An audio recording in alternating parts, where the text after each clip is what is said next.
Part 4 ng ating Module 5, Safety and Health at Work, ng Life Skills Self-Directed, Module 2020. Okay? So, itutuloy lang natin yung ating last lesson. Before we start our lesson in this Part 4, let us first have a review. Okay? Now, my question is, what is hazard? Ano ang hazard? Diba napag-aralan natin yan nung nakaraang video o nakaraang lesson kung ano ang ibig sabihin ng hazard. Ito ay something o bagay o mga bagay na maaaring maging sanhi ng pinsala. Okay? Next. Give the 4 categories of hazards. Ano yung 4 na categories na napag-aralan natin last time?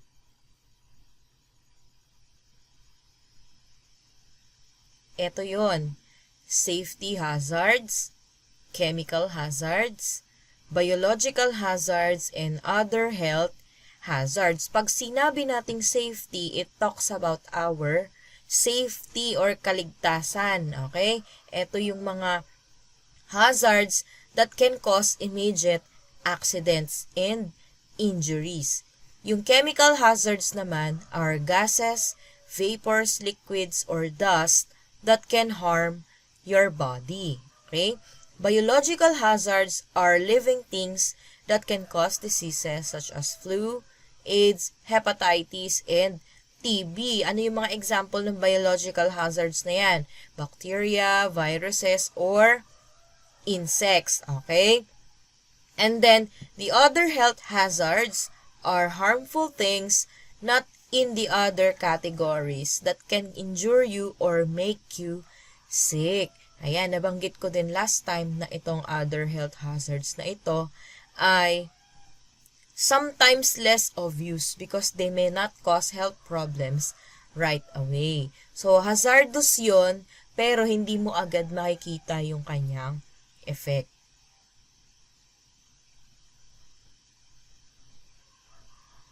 Okay. So, we also discussed last time the methods in controlling hazards. 'Di ba? Meron tayong 3.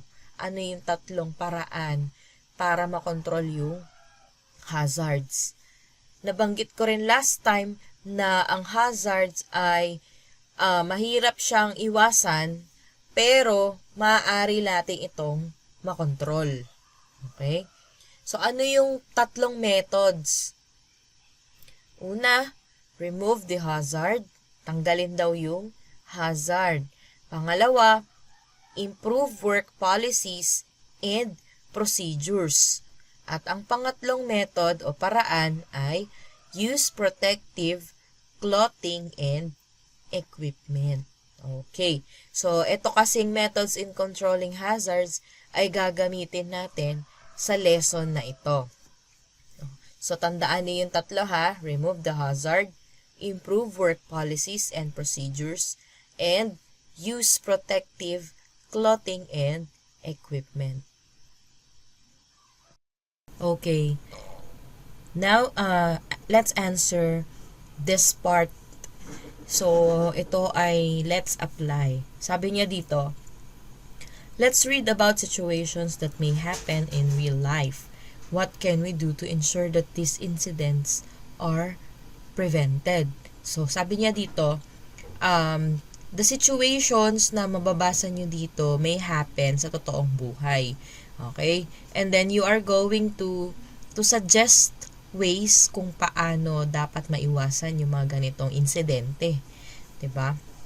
Sa 5.8, finding solutions to hazard. So, as I've told you a while ago, gagamitin natin yung 3 methods of controlling hazards. Okay? So, let us read first the situation. Alice is a 17-year-old dishwasher at Font Restaurant. To clean the cooking pans, she soaks them in a powerful chemical solution. She uses gloves to protect her hands and arms. Ayun, gumamit naman daw siya ng gloves para maprotektahan yung kanyang kamay tsaka yung kanyang mga braso. Okay, one day, as Alice was lifting 3 large pans out of the sink at once, binuhat niya yung 3 malalaking pans palayo doon sa sa lababo. They slipped out of her hands and back into the sink. Nadulas daw doon sa kanyang mga kamay, tapos bumalik ito doon sa lababo. Okay? The cleaning solution splashed all over the side of her face and got into her right eye. She was blinded in that eye for 2 weeks. So, nahirapan daw na makakita yung kanyang mata for 2 weeks na yon. Okay? So, ulitin natin yung nangyari kay Alice, ha. Siya ay naguhugas o nililinis niya yung mga kawali. Tapos, binuhat niya yung 3 mabigat na kawali. Tapos, nadulas sa kanyang kamay. Bumalik doon sa lababo. Tapos, natalsikan siya nung cleaning solution sa mata. The question, what solutions can you think of that might prevent this injury from happening again? Ano daw yung mga naiisip mong solusyon para makaiwas siya sa mga ganitong injury sa susunod? Okay, para hindi na maulit itong injury na yan. Okay, ano kaya yung naiisip natin na solusyon? So, gagamitin natin yung 3 methods kanina, yung remove the hazard, improve work policies, tapos yung pangatlo ay use protective equipment or clothing. Okay. So, magbibigay ako dito ng sample answer. So, unang method natin, 'di ba? Remove the hazard. Ano ba yung hazard doon? Ano yung something na nag-cause sa kanya ng damage? Ano yung na-damage sa kanya, 'di ba? Yung kanyang mata. Ano yung nag-cause doon? 'Di ba yung cleaning solution kasi siya ay natalsikan. Okay. So, ano yung unang method natin doon? Remove the hazard. Tanggalin daw natin yung hazard. So, ang hazard doon ay yung powerful chemical solution. So, paano natin siya tatanggalin? Ano ang pwede nating isuggest? Substitute a safer cleaning product. So, pwede tayong sabihin natin na pwedeng palitan na lang ng mas safe na cleaning product yung kanyang gagamitin kapag maghuhugas siya ng mga kawali. Okay? Kasi powerful chemical solution yung ginamit niya eh. So, talagang pag tinamaan ka niyan or natalsikan ka, talagang powerful din yung effect sa'yo, 'di ba? Okay. So, pwede rin naman na use disposable pans na lang. So, gumamit na lang ng mga disposable na mga kawali.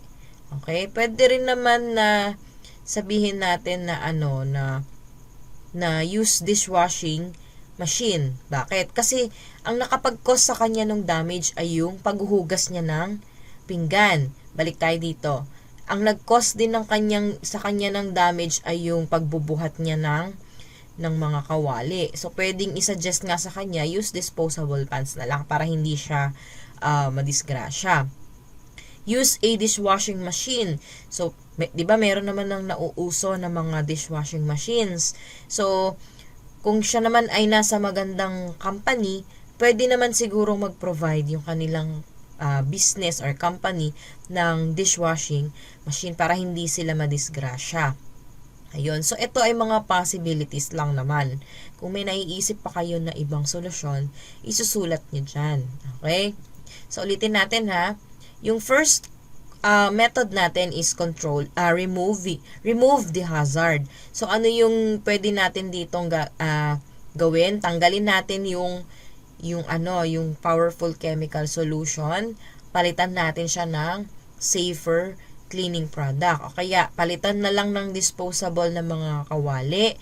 O kaya, wag na siya maghugas, gumamit na lang ng dishwashing machine. Okay. Ano yung second method natin? Work policies. Improve work policies. So, ano yung pwede nating isuggest? Have workers clean one pan at a time. Ayan. So, dapat siguro, bago siya gumawa dyan, ay na-inform muna yung mga workers na isang kawali lang dapat yung kanilang hinuhugasan. Hindi nila pwedeng pagsabay-sabayan kasi magkukos nga naman talaga yan ng disgrasya.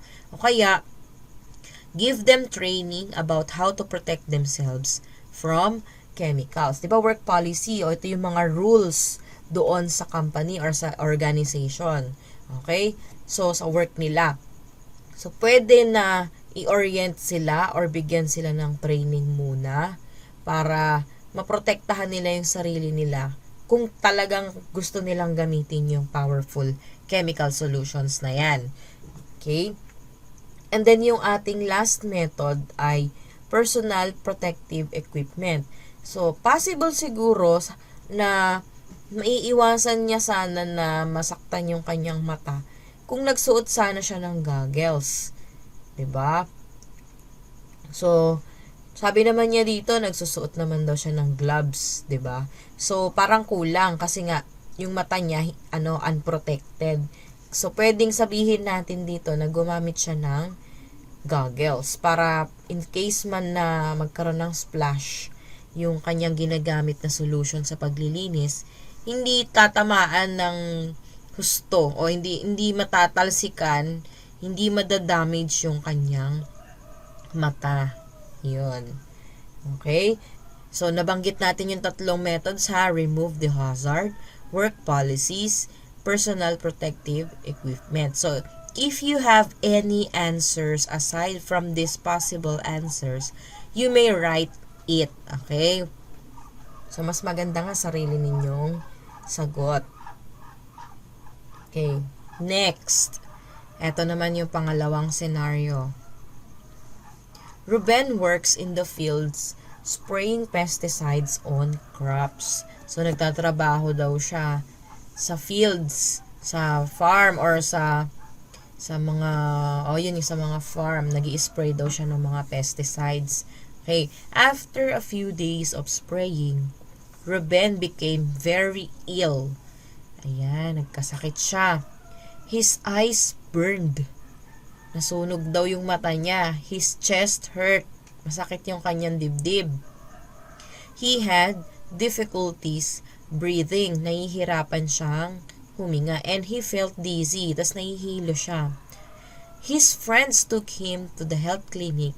But a week later, he was still having chest pains and difficulties breathing. So, ang tagal ha. Meron pa, nakaranas pa rin pala siya ng pananakit ng kanyang dibdib, paninikip ng kanyang dibdib, at saka yung hirap sa paghinga. Okay. So, question niya dito, what solutions can you think of that might prevent this injury from happening again? Ayan. So, ano kaya yung mga possible solutions na pwede nating ibigay para maiwasan yung ganitong insidente? So, yung first method, remove the hazard. Use a safer chemical. Okay? Kasi, possible na yung inispray ni Ruben na pesticides ay matapang masyado, kaya nakaapekto yun sa kanyang mata, sa kanyang dibdib, tsaka nahirapan siyang huminga. Kasi naamoy niya yun, 'di ba? So, baka yung ginamit na pesticides ni Ruben ay matapang. So, anong gagawin natin? Tanggalin natin ngayon yung matapang na pesticides na yon. Okay? Ano ipapalit natin? Safer chemical na lang or safer pesticide. Okay? And then next, sa work policies naman, have a proper orientation or training on how to spray pesticides. So, dapat pala, nung pagpasok niya dyan, pwedeng i-inform mo na sila kung paano yung proper way para mag-spray. Diba? Kasi, tingnan ninyo yung itsura ni Ruben. Nag-i-spray siya, pero wala siyang kasuot-suot na kahit ano. Bare hands lang, Tsaka yung paa niya, bare hands and barefoot lang. So, parang delikado yata yan. Kaya papasok na ngayon yung ating number 3 method na gumamit siya dapat ng goggles para hindi sana na-damage yung kanyang mata. 'Di ba? Tapos gumamit din dapat siya ng shoes kasi may mga pores yan, 'di ba? May mga maliliit tayong butas sa skin. So possible na kapag in-spray niya itong mga pesticides ay maabsorb ni Ruben yung mga pesticides at papasok yun sa kanyang mga pores, 'di ba? So lalo pa siyang magkakasakit. Okay? And then sana nagsuot si Ruben ng mask para hindi niya nasinghot, hindi niya na amoy yung pesticides, 'di ba? At hindi sana siya mahihirapang huminga. Okay? At sana gumamit din siya ng gloves. Ayun nga, kasi nga may mga pores tayo sa skin na maaaring pasukan or maaaring maka-absorb ng mga chemicals na yan. Tapos papasok yun sa ating system. Maaari talaga tayong magkasakit. Yung mga ganito pa naman na trabaho, hindi biro yung kanilang ginagawa. Kaya dapat todo suot ng mga personal protective equipment, 'di ba? Let's go to the next scenario or situation. Abdul works for Robinson's rice mill and was helping unload a big truck that had just come in from Sangali, Zamboanga City. Okay? Sa ano ito ha? Sa rice mill or sa ano siya ng bigas ha, nagtatrabaho. So siya ay isang tagabuhat o kargador ng mga sako ng bigas. He was under a lot of pressure from the boss to get the truck unloaded quickly. So nape-pressure siya. Okay, pinipressure siya ng boss niya para maibaba niya lahat ng mga sako ng mabilis. When he picked up one large and heavy sack, he slipped and fell. Nadulas siya. Okay? Tapos nalaglag siya. And then he tried to keep his balance so that he wouldn't drop the sack. So, minintay niya yung kanyang... So, sinikap niya na ma-maintain yung kanyang balance para hindi niya malaglag yung sako. He felt a very sharp pain in his lower back. Ayan, nakaramdam daw siya ng sobrang sakit na sensation doon sa kanyang likod. He kept working because he was embarrassed to let anyone know how much he was hurting. So kahit na nasaktan na siya, nagtrabaho pa rin siya kasi ayaw niyang malaman ng iba na may iniinda na siyang sakit, 'di ba? The next day, he couldn't come to work. He was in so much pain. Ayan, hindi na siya nakapasok kasi nga nakaramdam na siya ng sobrang sakit. He lost 5 days of work and his back still hurts. Yun ang masakit. Hindi siya nakapasok ng 5 araw tapos masakit pa rin yung kanyang likod. So, ayun. What solutions can you think of that might prevent this injury from happening again? Yun. So, tulad ng ginawa natin sa una at pangalawang situation, gagamitin natin yung tatlong methods. Remove the hazard, work policies, and personal protective equipment. Okay. Ano yung nag-cause sa kanya ng damage? Yung pagbubuhat niya ng mabigat na sako. So, pwede nyo nang ilagay natin dito sa remove the hazard. Tanggalin natin yon. Okay, anong gagawin dapat? So, pwedeng, wag niyang buhatin mag-isa yung sakong mabigat. 'Di ba? Pwede naman na dalawa sila or tatlo sila. Hindi lang siya. O kaya, binuhat niya lang yon. So, dapat pwedeng tanggalin natin yung way niya yon na pagbubuhat lang. So, pwedeng sabihin dyan na gumamit siya ng machine. 'Di ba? Na, yung meron yun yung unloading na na vehicle or machine. Yung nagtatanggal sila, nagbababa sila ng mga bigas, 'di ba, sa isang truck. Yon, pwede rin yon. O kaya dapat gumamit siya ng any karitela or pang machine dyan na available sa kanila para hindi na siya yung nagbuhat mismo nung bigas, ang bigat nun, 'di ba? Okay. Tapos, dapat, pwede rin naman na isalin natin dyan sa remove the hazard. Ano pa ba yung nakasakit sa kanya? Tingnan nyo, nakachinelas lang siya. So, dapat, ano pwede nating ipalit dyan? Dapat nagsuot siya ng makapit na sapatos, hindi tsinelas. Kasi kapag tsinelas lang ang gamit, possible talaga na madudulas siya. Buti nga, ganun lang yung nakuha niya, sumakit lang yung kanyang likod. Yung iba dyan, kapag ka talagang tinamaan ka, na ano talaga, nadidisgrasya talaga yan. Okay? Tapos, pwede rin naman i-remove na itong ladder niya o unsafe yan, yung ladder na ginamit. Diba? Pwedeng palitan or substitute safer ladder. Yan, pwede rin yon. So, pwede na ilagay dito sa remove the hazards. Okay? Dito naman sa work policies, so, tingnan niyo yung boss niya, nakatingin sa kanya. Nakadagdag din sa disgrasya ni Abdul ay yung pressure niya from his boss. 'Di ba? So, dapat siguro i-improve nila yung policy nila na wag ipe-pressure yung kanilang mga trabahador.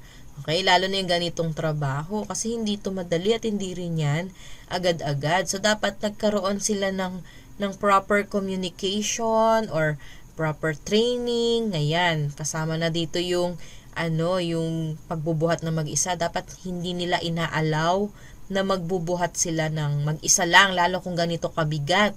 So, dapat 2 or 3 sila na pwedeng magbuhat. Ganon. Okay? And then, dito sa personal protective equipment, ayun na yung nabanggit ko kanina, dapat nagsuot siya ng shoes. 'Di ba? Tapos, dapat nagsuot siya ng hindi ganyan. Tignan nyo, parang pagka nalaglag siya dyan, prone talaga siya sa disgrasya. Nagsuot sana siya ng mga protective equipment, pwedeng nag-hat sana siya or meron kinakabit dito sa katawan minsan yung parang vest. Ayun, yung iba, pagka naglalabas ng ganito kabibigat, nag-aano sila ng mga vest. Tapos nagmamas din sana siya kasi rice mill yan, no? 'Di ba? Pagka nagbuhat kayo ng bigas, subukan ninyo. Parang meron siyang alikabok. Pagka medyo tapikin mo yung sako, may alikabok yun. Pagka nasinghot yun ni Abdul, possible na baka magkasakit din yung yung baga niya. 'Di ba? So, dapat nagsusuot siya ng mask. Yun. Okay? So, isulat niyo lang dyan sa inyong module. So, dito tayo sa sa susunod na situation. Patrick is 18 years old. He is very proud to have gotten a job working as a waiter in a hotel restaurant. Ayan, so proud na proud siya. Meron siyang trabaho, 'di ba? Sa restaurant pa. One day, he slipped on some stairs while carrying a bowl of soup. He tried to stop his fall but burned his arm and a customer's back in the process. Ayan, nadulas siya sa stair habang bitbit niya yung bowl of soup. Pero nasunog or napaso niya yung kanyang kamay at saka yung customer, yung likod ng customer. Okay? And then, he also injured his back when he hit the stairs. Nadulas nga siya, 'di ba? So, natamaan yung kanyang likod. So, sumakit siguro yung kanyang likod. Now, what solutions can you think of that might prevent this injury from happening again? Ayan, ano ba yung hazard? Remove the hazard yung una. Ano yung hazard dito? Ano yung something na nag-cause ng damage? Yung stair o kaya yung bowl na mainit, na may laman na mainit. Tingnan mo yung pagkakahawak niya. So, hindi talaga ganun ka-safe yung kanyang pagkakahawak ng bowl. So, possible talaga na matapon yan. 'Di ba? So, tanggalin natin yung hazard dito, yung stair. So, dapat pwedeng ipwesto nila yung kanilang area sa medyo malayo sa hagdan. 'Di ba? Kasi nakakadisgrasya naman talaga. Tapos dapat nadulas siya dito So, remove natin yung dapat naglagay sila dito ng mga mat o na para hindi madulas yung dadaan. Ano pa? Ito, yung ginamit niyang bowl. Remove natin yan. Dapat gumamit siya ng tray. 'Di ba? Sa hotel, hindi hawak yung yung bowl. Gumagamit sila ng tray, 'di ba? Pero dito sa kanya, hahawak niya lang yung bowl, 'di ba? Ayun. Tapos, ano yung susunod? Work policies. So, parang ganun din. Dahil bago nga siya dito, sa trabaho niya, so, dapat nagkaroon muna siguro sila ng training or nag-observe muna sila kung paano mag-serve. 'Di ba? Paano magtrabaho bilang waiter. Para hindi sila nakakaano ng customer or pati sila hindi rin sila masaktan. Okay? And then, personal protective equipment. So, ano ba yung pwede nilang masuot dito? So, dapat yung shoes niya, ang gagamitin niya, yung hindi madulas. Yung, di ba may mga shoes na ganon, na makapit talaga yung niya, yung sole. So, ano pa? So, kung may naiisip pa kayo na ibang sagot, pwede nyong isulat dyan. Okay? I'm just giving you an idea. Next, Kasim works for a construction company that makes large office buildings in Lamitan City. One day, he arrived late. Ayan, dumating daw siya na late. And realized that the other workers were already up on the roof. Nakita niya yung kanyang mga kasama ay nandun na sa taas. With some supplies in his backpack, he quickly climbed the ladder as he did not want to get in trouble for being late. Ayaw niyang mapansin siya, kaya umakyat siya kaagad dito sa ladder, papunta doon sa taas. Okay? While scurrying up the ladder, he slipped and fell. Nadulas siya, tapos nalaglag. He survived, but broke several bones in his back and spent 3 months in a cast. Ayun, ano yung cast? Yung yung merong may semento o kaya merong nakalagay sa parang parang matigas na bagay or wood or karton o basta cast. Pagka nababalian ka ng buto, nilalagay ang cast na yan, 'di ba? Pero mo 3 months kasi nga nalaglag siya doon sa ladder. Okay? Now, what solutions can you think of that might prevent this injury from happening again? Okay? So, yung tatlo ulit, remove the hazard. Ano ba yung nag-cause ng damage sa kanya? Yung ladder. 'Di ba? So, tingnan niyo yung ladder niya. Parang unsafe yung ladder. So, use safer ladders. Ano pa kaya? Tapos, wala siyang mamaya pa pala yun sa sa protective. Okay, ano pa? So, bahala na kayo mag-isip kung ano pa yung nakikita ninyo na hazard na nag-cause sa kanya. Okay, work policies, yung kanilang polisiya. So, late siya, 'di ba? So, probably, pwedeng sabihin sa kanya ng kanyang boss na kung late na siya, wag na siyang magmamadali or i-inform sila or i-orient sila na dahil nga ganito yung kanilang trabaho, pwedeng sabihin ng kanilang bisor or boss na na pag late na, wag nang magmamadali. Dapat i-remind sila na laging mag-ingat. Yun. Kasi ganyan yung nature ng trabaho nila, 'di ba? Na late nga siya, 'di ba? Ayaw niya na ayaw niya na mapahiya kasi nga na late siya. So nagmadali siya.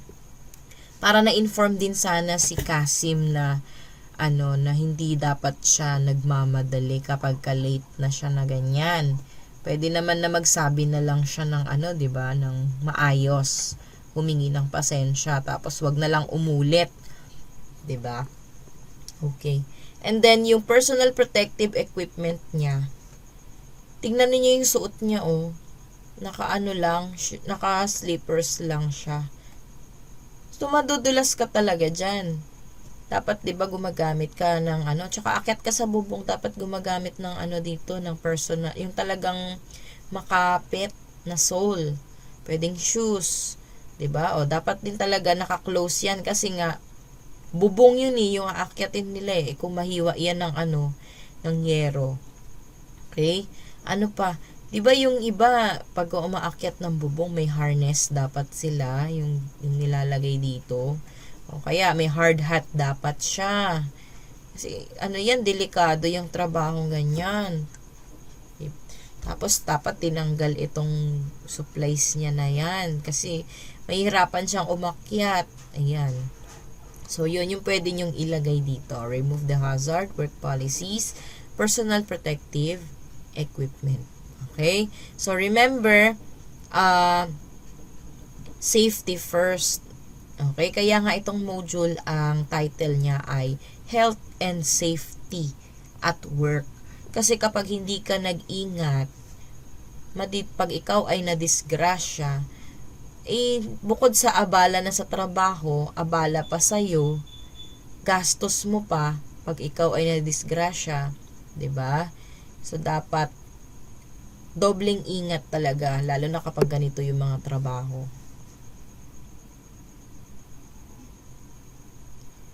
This time, sa session 1, writing space, use this space to complete any of the written assignments. So, kung may mga nasagutan ka doon, or may mga tanong si module na hindi mo maisulat doon sa taas, pwede mong isulat dito. Pwede rin itong gawing reflection. So, kung meron kang naisip na realization, ano yung na-realize mo nung binasa mo itong session 1. Pwede mong isulat dito sa writing space. Ayan, hanggang dito na lang muna yung part 4. Mag-upload ako ng part 5. Ang pag-uusapan naman natin doon ay yung session 2, emergencies at work. So, ayan. Muli, maraming salamat sa pakikinig. Learn with me. It's me, Teacher Mira.